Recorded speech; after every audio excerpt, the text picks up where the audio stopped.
In a couple seconds. Also, Hello, everyone, and welcome to Live with the Pricing Lady. I'm so pleased to have you here with me today. So if you're joining us live for this call, be sure to just say hello and give a little shout out in the chat so that we know that you're here. Now, I'd like to welcome my guest today. This is Yasmine Ghoraschi. Hello, Yasmine. Welcome to the show. hi, Janine. Thank you for having me on your show today. I'm very excited about it. Great. I'm so pleased to have you here. For our audience members, those of you who might be new, I just want to let you know I work with small business owners to help them know what and how to charge their customers and how to close more deals. And this is what we're going to be talking about with Yasmine today. So Yasmine, why don't you go ahead and introduce yourself to those of who are out there watching? Okay, so my name is Yasmine, and I am the founder of Shoushou Kids. Very, very young startup that is about making family life more cozy and also easier. Because my first product, for example, the Shoushou Holder, it's a product that saves,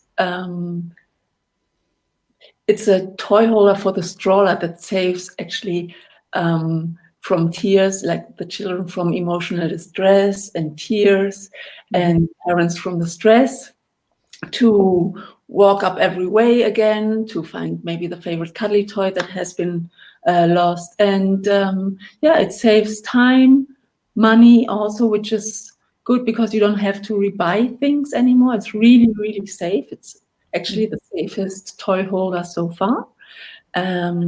Well concepted and thought through. It's food safe, and it's also good for the environment if you don't have to rebuy things. Right. Okay, so that's a little bit about Yasmine, the Shoushou Holder. For those of you who are wondering where we are, I'm actually in Basel, Switzerland. Yasmine is living in Zurich, or just outside of Zurich, I forget which, but we're both here in Switzerland. And Yasmine had the question, how do I go about pricing my product? So this is her first business. Is that correct, Yasmine? Yes, it is her first business, and this is the first invention she's putting out there in the world as part of this business. And so she had the question, how do I go about pricing that? We're going to start taking a look at that. I'd like to say hello to Christine, who typed in that she is actually here with us live. So hello, Christine. Glad to have you here with us. So Yasmine told me, we had a little bit of a conversation before this, because of course it's hard for me to understand how to or what price for someone to have if I don't understand some of the background information. And so we heard a little bit about the Shoushou Holder. It's a device you attach to a stroller or a car seat for a child, and it holds, you can then attach their favorite toy to it or some other things that you need to keep nearby the kid at any given time, or the child, sorry. And it has a lot of features on it. But basically it helps the parents not lose the child's favorite toy or favorite toy of the day, if that may be the case, because sometimes that can change. Yes. And so, Yasmine, my first question to you, because whenever we look at pricing something, anything, the place we always start is by understanding who we're selling to. So now in your case, I was thinking about, okay, who could she be selling to? She could be selling directly to parents. She could be selling it to local shops who then will offer it on their shelves. You could also be selling it to manufacturers of strollers and car seats. So I'm curious, when we're talking about your pricing, at least if we were to focus on one group, which group would you want to focus on first? The parents. The parents. Yeah. Okay. So the price, so you would be directly selling this then via your website, for example, online, directly to parents. Yes, and I would also try to be on markets and kids expositions with a booth in 2020. Okay. For now, the launch of the product will be in October. Okay. Approximately, in October, and starting actually with a crowdfunding on on fundraising for women, which is a new website, and soon we can crowdfund our products or services there. So that will be also the launch of the Shoushou Holder. Okay. And any question? Or? Yeah, no, so my point here is that, of course, if you're selling it to parents versus selling it to shops versus selling to manufacturers of some other device like a car seat, your price levels are very different depending on who you're selling it to, at least in the first step. Yeah. Right. So this is an important thing to understand at first, because that will affect the price. And ideally, you want to create sort of a customer map, or some people call it a customer bio. I prefer a map that helps you understand the psyche of the customer. So how they make buying decisions, how they're solving that problem today, what they really value in a solution. And I think what you said earlier about some of the benefits of what you offer are really helpful in that context. Yeah. So then usually the second step is that we look at what you're offering. You've got a fairly clear offer already. And as long as that's suitable for your target audience, then there's no problem there. Now, you had also mentioned to me that you had a target for how much you wanted to earn per unit that you sold. We don't have to say what that is here. That's your information. But this is typically how people will do this, is they will add up their costs and then they'll put some sort of margin on top of it. Now, what I want to make sure is when people are doing this as a cost plus method, not my preferred method, but a method that can be applied, you need to make sure that you also do your marketplace check afterwards. Now, when you're doing cost plus, you add up the costs, your manufacturing costs, that would be materials and labor. Then, and those are your variable costs. Variable costs are the ones attached to manufacturing. Yeah, so they vary with each piece you manufacture. Then you have fixed costs, which are all other costs you have to operate your business. That includes your insurance, if you rent a space for an office, your marketing costs, any selling costs that you have, your salary, your accountant, your lawyer, all of these other things that aren't attached to the manufacturing process also need to be on there. And then you would have your margin on top of that. So my question is that the number that you gave me, what you want to earn, is that your total profit, or is that also including all of these fixed expenses? So beyond the manufacturing costs. Beyond the manufacturing and material cost, this is the number I have told you, but not for the fixed cost like the insurance, lawyer, and workplace and everything. So this is not included yet. And this is exactly the point where I was wondering, how many other costs are there that I like my costs and so on that I have to add on in order to know my real fixed cost beside production and material costs? Right. So that's absolutely correct. You need to consider all those costs. And generally what you do is you'll do a business budget, and it may also include your private budget and a business budget, so that depending on the structure of your business, whether it's you have a GmbH? Not yet. That's about the crowdfunding. Afterwards, I would like to. Right. So for those of you listening, a GmbH is a legal entity that has certain requirements in terms of how you do accounting, whereas a sole proprietorship doesn't. And so there are two different legal setups in terms of your business, but that also might affect how you do things. So what you'll need to do is you want to have a business budget. So you have your manufacturing costs in there, but then you want to think about all the other things you have. So what insurances do you need? What marketing expenses do you think you'll have? And you make estimates for all of these things. I can shoot you over a little snapshot of a spreadsheet that I have where it summarizes that so that you have a list to start with. I'd love to. But then Yeah, so you need to make assumptions for those things and understand are those expenses 20% of your expenses, or are they 80%? Depending on the type of your business, they can be very different. And then what I have a tool that you can also use called the Profit Impact Calculator. I'll send you the link, and I'll put the link also in the chat comments below for those who are watching now and or later. And there you can actually put in your prices, put in your material and labor costs, your variable costs for your product. You can put in your fixed costs, and you can see and play with those numbers. And the volume, of course, you can play with those numbers and see what it means in terms of your profitability. Yeah.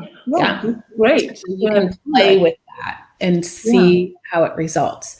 So usually when I do pricing with people, we do customer and then offer. We look at your strategy. So I'd like to talk about your strategy for a moment. I believe it's fairly clear. Before we get to that, I see we have a few more people who have joined us. So hello to Vera and Shaib Khan. I am so sorry for mispronouncing your name. My apologies for that. But anyways, getting to this pricing strategy. So people generally, businesses, if you look at a global on an overall level in a business, then you are either a price taker. So you're taking whatever prices the market will accept. These are generally businesses with low prices and high volumes, and their prices are low, generally at the expense of either quality and or they're offering lower value solutions. The other end of the spectrum, you have your price makers. These are companies that set a price and the world has to live with that price. So think of Apple and iPhones. You set a price. You take it. If you don't like it, then you go buy something else, and they're fine with that. And it's a spectrum. So it goes from one end to the other. Now, where would you say that your target group, your parents, are they bargain shoppers? Are they more premium shoppers? Are they somewhere more towards the middle? What kind of target customer are you targeting? Okay, so that's an interesting question because I operate in Switzerland. Right. So in Switzerland, and my Shoushou Holder that I made, by the way, out of an own experience, will have a different price now since we produce in a smaller scale, and we are going to launch and then see also how it works. And it is made in Switzerland. And the design, it's also designed in Switzerland. So that's a different story from other products. Right.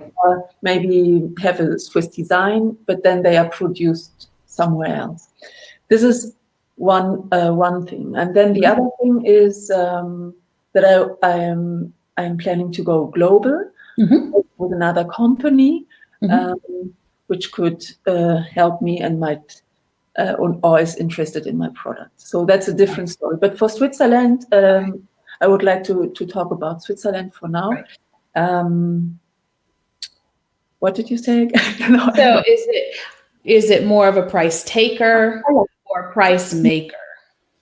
Yeah, it's more a price maker. Exactly.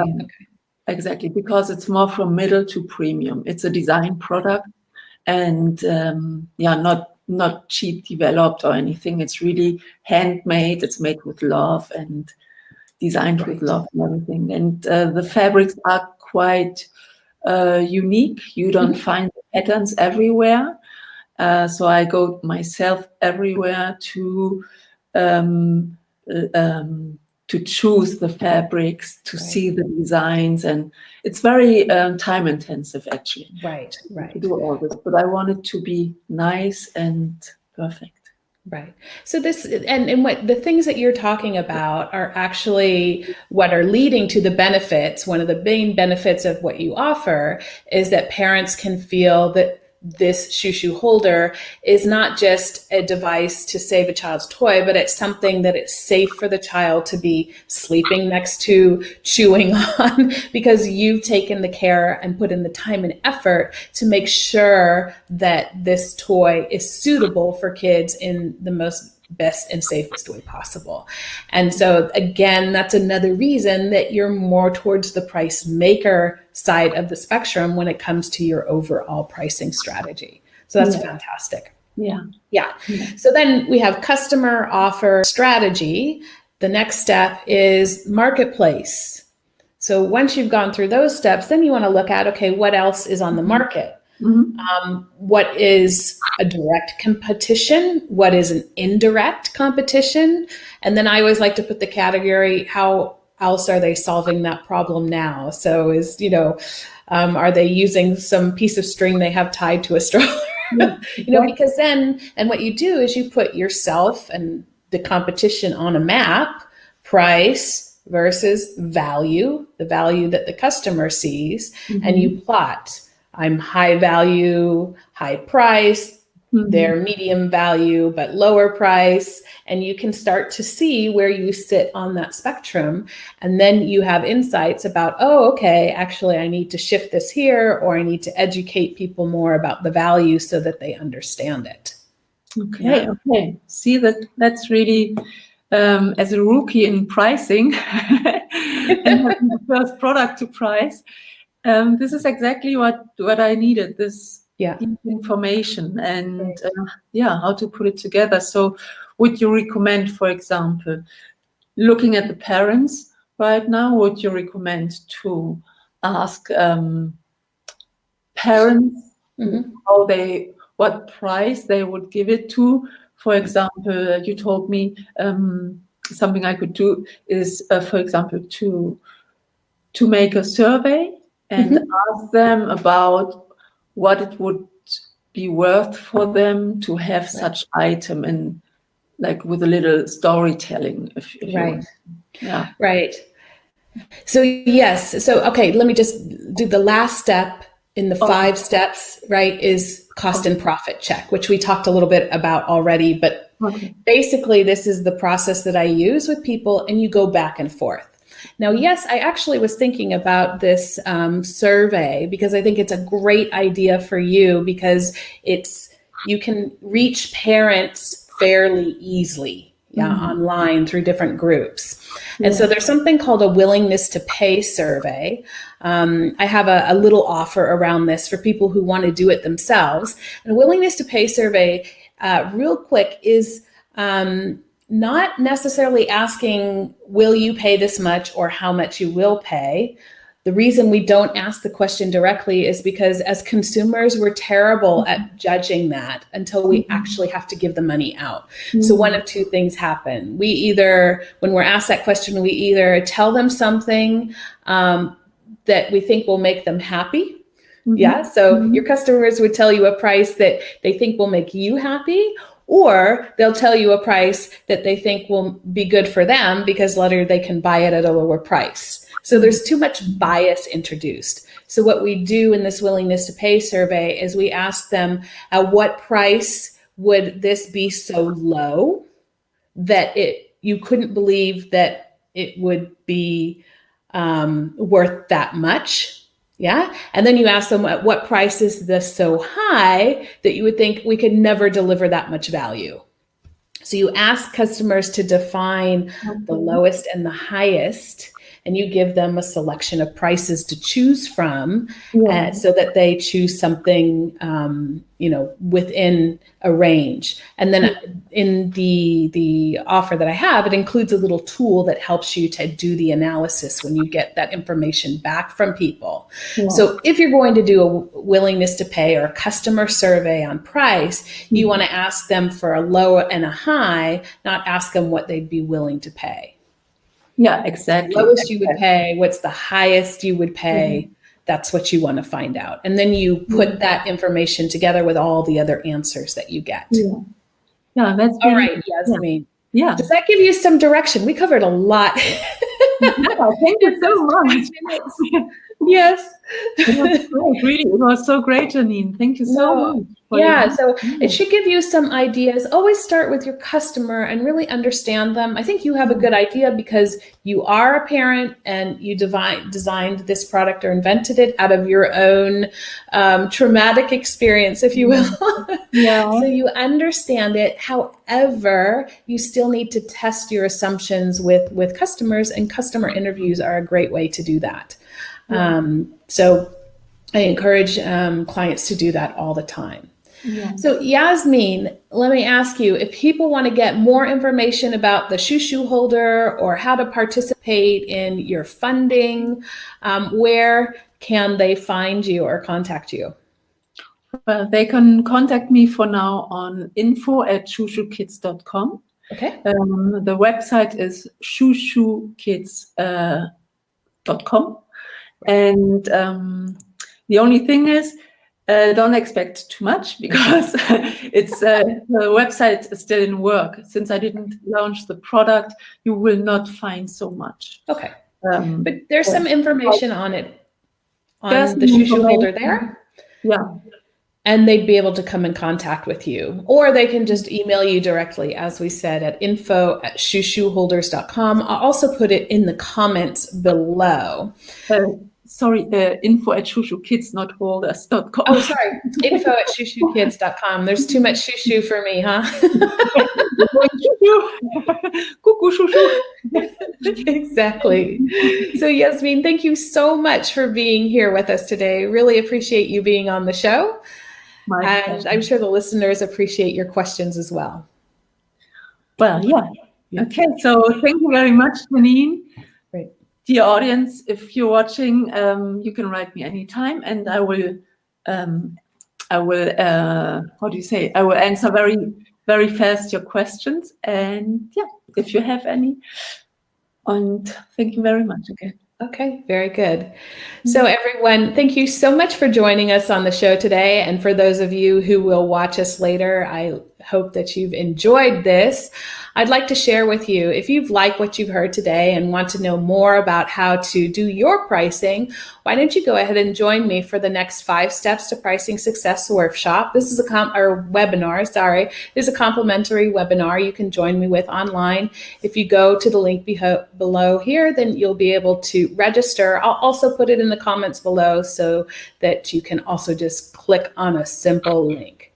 So until next time, I wish you all the best. Next week, I have an expert in money karma on the show. Abby Rohrer is going to be joining me, and we're going to talk about energy and money karma on the show. So I look forward to having you join me for that. Just a little note, Abby is in the States, so we're going to be doing the show at 4 o'clock in the afternoon, Central European Standard Time. So until then, I wish you all the best and enjoy pricing, everyone. Bye-bye. Thanks for watching. Bye. Bye. Thanks, everyone, for watching.